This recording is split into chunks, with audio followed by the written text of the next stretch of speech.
लज्जे महाविद्ये श्रद्धे पुष्टे स्वधे ध्रुवे महारात्रि महाविद्ये नारायणी नमस्तुते मेधे सरस्वती वरे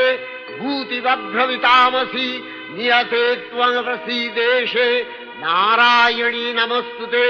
सर्वस्वरूपे सर्वेशे सर्वशक्ति समन्विते भयभ्यो त्राहि नो देवी दुर्गे देवी नमस्तुते एतत्ते वदनं सौम्यं लोचनत्रयभूषितं पातु नः सर्वभूतेभ्यो कात्यायनी नमस्तुते ज्वालाकरालमत्युग्रं शेषासूरसूदनं त्रिशूलं पातु नो भीतिर्भद्रकाली नमस्तुते हिनस्ति दैत्यतेजांसि स्वनेनापूर्य या जगत् सा घण्टा पातु नो देवी पापेभ्यो अनस्सुतानिव